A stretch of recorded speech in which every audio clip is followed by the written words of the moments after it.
الحمد للہ رب العالمین والصلاة والسلام علی سید الانبیاء والمرسلین وعلی آلہ وصحبہ اجمعین اما بعد۔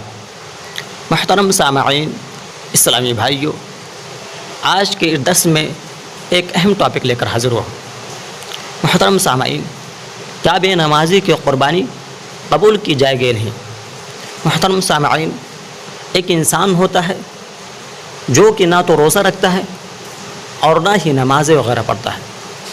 محترم سامعین، لیکن جب بقرہ عید کا موسم آتا ہے، جب عید الاضحیٰ کا موقع آتا ہے، تو وہ اللہ تبارک و تعالیٰ کا تقرب حاصل کرنے کے لیے، اللہ تبارک و تعالیٰ کو خوش کرنے کے لیے بہت ہی اچھے خاصے بکرے کا انتظام کرتا ہے اور اللہ رب العالمین کے نام پر اس کو ذبح کرتا ہے۔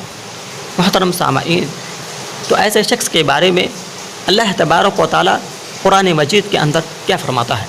محترم سامعین، سورہ مائدہ آیت نمبر 27 کے اندر اللہ تبارک و تعالیٰ کا فرمان ہے، انما یتقبل اللہ من المتقین۔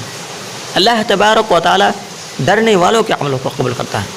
محترم سامعین، تو کیا وہ شخص اللہ تبارک و تعالیٰ سے ڈرتا ہے؟ اگر وہ ڈرتا تو ضرور نماز قائم کرتا، اگر وہ ڈرتا تو ضرور روزہ رکھتا، اگر وہ ڈرتا تو اللہ رب العالمین کے بتائے ہوئے اصولوں کے مطابق چلتا۔ محترم سامعین، اللہ تبارک و تعالیٰ کل قیامت کے دن جو بندے سے اپنے حق کے بارے میں جو سب سے پہلے سوال کرے گا، اور کون سا سوال ہوگا؟ نماز کا ہوگا۔ محترم سامعین، سنن ترمذی کتاب الصلاۃ حدیث نمبر 413 ہے۔ ابو ہریرہ حدیث کے راوی ہیں، اللہ کے نبی صلی اللہ علیہ وسلم بیان کرتے ہیں کہ اللہ تبارک و تعالیٰ کل قیامت کے دن بندے سے سب سے پہلے نماز کے بارے میں سوال کرے گا۔ اگر اس کے نماز کا حساب صحیح نکلا تو کامیاب ہوا، اور اگر نماز کا حساب صحیح نہ نکلا تو گھاٹے میں رہا، نقصان میں رہا۔ محترم سامعین، ہمیں اور آپ کو سب سے پہلے نماز کی پابندی کرنی چاہیے، اس کے بعد اللہ تبارک و تعالیٰ ہر عمل کو قبول کر لے گا۔ لیکن اگر ہم نے نماز میں کوتاہی کی، اگر ہم نے نماز میں سست کی، تو یاد رکھنا ہمارے اعمال برباد ہو سکتے ہیں۔ اللہ تبارک و تعالیٰ سورہ روم آیت نمبر 31 کے اندر ارشاد فرماتا ہے، وَأَقِیمُوا الصَّلَاةَ وَلَا تَکُونُوا مِنَ الْمُشْرِکِینَ۔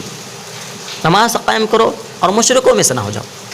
محترم سامعین، نماز جو ہے مسلمان اور کافر کے درمیان فرق کرنے والی چیز ہے۔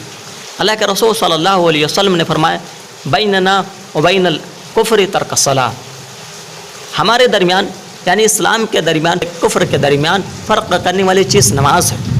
محترم سامعین، ایک شخص ہے جو کہ نماز نہیں پڑھتا، وہ کبھی کبھار چھوڑ دیتا ہے، تو ایسے شخص کے بارے میں فرمایا، حدیث کے اندر آتا ہے، من ترک الصلاۃ متعمدا فقد کفر۔ جس نے جان بوجھ کر ایک وقت کی نماز کو چھوڑ دیا تو اس نے کفر کیا۔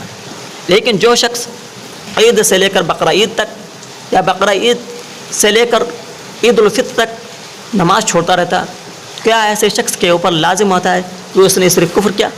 محترم سامعین، ہمیں اور آپ کو غور کرنا چاہیے، ہمیں اور آپ کو سوچنا چاہیے کہ ایک مسلمان اور کافر کے درمیان جو فرق کرنے والی چیز ہے وہ نماز ہے۔ اگر ہم نے اس کو چھوڑ دیا تو ہماری عبادتیں، ہمارے روزے، ہماری قربانی کیسے قبول کی جائیں گی؟